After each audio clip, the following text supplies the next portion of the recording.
So hello traders, welcome back to my YouTube channel Trade with Dr. Akshay. So today I want to show you my positions. So this is the first day of 30 days live trading challenge. So I will show you my positions of this first day. So सी मैंने आज 3 trades लिए थे. पहला trade तो सी में बनाया था. Second जब ये मार्केट नीचे आ रहा था, मैं आपको चार्ट के ऊपर जाके बताता हूँ, तब मैं पी में भी एक लिया था मगर इसका क्वांटिटी छोटा था.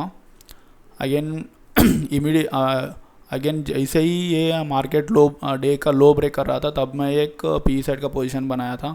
तो इस ट्रेड्स के लॉजिक मैं आपको चार्ट के ऊपर जाके बताता हूँ. तो ये मेरा first day of trading challenge है. 30 डेज़ के लिए मैं ये चैलेंज बना रहा हूँ. तो मैं इसमें छोटे छोटे क्वांटिटी से ही ट्रेड करना पसंद करता हूँ, क्योंकि बड़े क्वांटिटी में अगर मैं इस तरह से चैलेंज करूँ तो उसमें लॉसेस होने के चांसेस बहुत रहते हैं. तो चलिए मैं आपको लॉजिक बताता हूँ. So let's go into bank Nifty chart. So in this bank Nifty chart, पहले फर्स्ट मार्केट ने क्या किया है, फर्स्ट एक मिनट में जो लो बनाया था मार्केट का ओपनिंग था, वो ओपनिंग को ब्रेक ही नहीं कर पाया है मार्केट. तो हमें क्या मालूम होता है इससे, मार्केट में ओनली बायर्स बहुत स्ट्रांग है. ओपनिंग प्राइस से नीचे भी मार्केट एक बार भी नहीं आया है, इसलिए हमें ओपनिंग प्राइस के ऊपर ही मार्केट सस्टेन कर रहा था. आपको फर्स्ट 1 मिनट के चार्ट के ऊपर जाके बताता हूँ.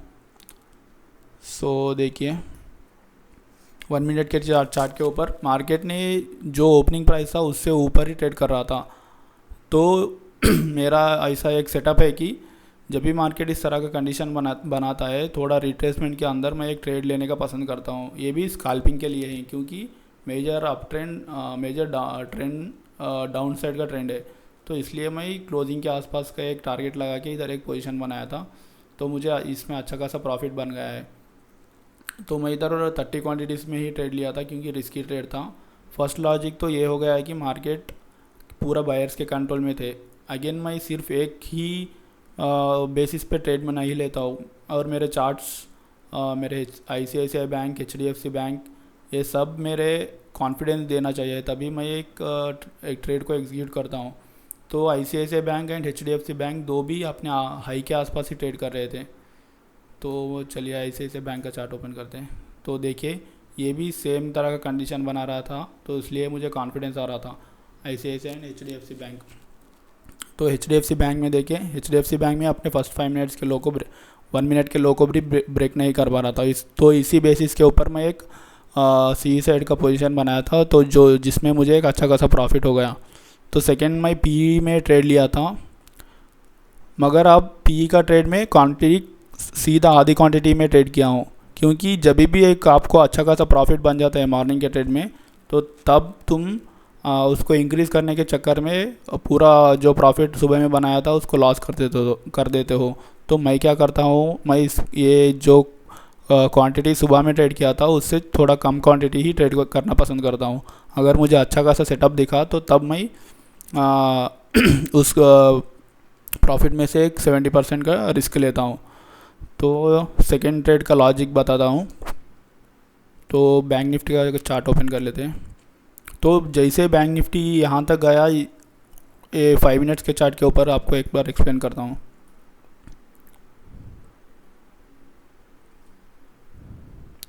तो देखिए मार्केट का ट्रेंड तो क्या था, पिछले डे का डाउन ट्रेंड था, क्योंकि लोअर हाइज बनाते हुए मार्केट आ रहा था. तो इस बार भी ये लेवल के आसपास आया था मार्केट.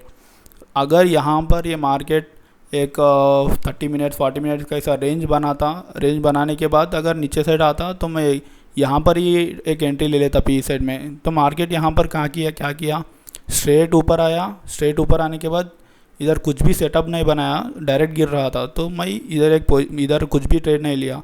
जैसे मार्केट इस लो के आसपास आके एक 2-3 कैंडल्स होल्ड कर रहे थे 1 मिनट के चार्ट में.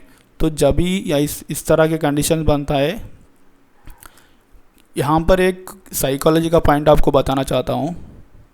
तो चार्ट को जूम कर लेते, 1 मिनट के चार्ट के ऊपर चलते हैं. तो देखिए मार्केट क्या किया था, मॉर्निंग से यहाँ से एक अपसाइड का ट्रेंड बनाया था. उसके बाद इस लेवल के आसपास आके सेलर्स इस लेवल के नीचे उसको लाने की कोशिश कर रहे थे, मगर बायर्स क्या किए यहाँ पर से ही इसको पूरा ऊपर लेके गए। तो ये एक इम्पॉर्टेंट लेवल हो जाता है, सिर्फ मॉर्निंग के लिए मैं बताता हूँ, मॉर्निंग ट्रेड के लिए ये एक इम्पॉर्टेंस लेवल बन जाता है। जैसे मार्केट यहाँ पर आया, सेम लेवल के आसपास 1 2 3 4 4 कैंडलें रुका, जैसे ही इसको ब्रेक करा था मैं इधर एक पोजीशन बना लिया हूँ। सो ये सेकेंड ट्रेड का लॉजिक हो गया। थर्ड ट्रेड मैं यहाँ पर लिया था क्योंकि ये इस लेवल के आसपास मॉर्निंग का ओपनिंग भी यही था, एक बार 2 बार 3 बार 4 बार टेस्ट किया था। जैसे इसको ब्रेक कर रहा था मैं इधर पोजीशन बनाया, ये अच्छा खासा प्रॉफिट में भी दिखाया, मगर ये इमीडिएटली रिवर्स हो जा रहा था, तो मैं इसको कॉस्ट टू कॉस्ट पे निकाल दिया था। क्योंकि नीचे एक 550 का लेवल है, ये जोन में हमको क्वांटिटी कम करके ट्रेड करना चाहिए, क्योंकि ये पूरा सेलर्स का जोन आता है 550 से लेके 450 तक। ये 100 पॉइंट्स आपको सावधान से ट्रेड करना चाहिए। नहीं तो वहाँ पर ट्रैप होने के चांसेस बहुत रहते हैं। तो इस 3 ट्रेड्स का लॉजिक आपको बता दिया हूँ। सेम मैं इसी तरह से हर दिन आपको 30 डेज़ के लिए ऐसे वीडियो लॉजिक के वीडियोस बनाते रहता हूँ। तो आप इस चैनल को सब्सक्राइब कीजिए एंड मेरे से कनेक्टेड रहने की कोशिश करिए। 30 डेज़ में आपको अच्छा खासा लर्निंग भी मिलेगा। मॉर्निंग में आपको 15-20 मिनट में ट्रेड कैसे करके निकल जाना, अगर आपको दूसरा काम है तो ये ट्रेड करने के बाद आप दूसरा काम भी कर सकते हैं, दूसरा बिजनेस के ऊपर भी फोकस कर सकते हैं। तो इस तरह के सेटअप्स मैं आपको हर दिन बताता हूँ। So stay connected with me guys. So thank you. आपको अगर वीडियो अच्छा लगा तो कमेंट में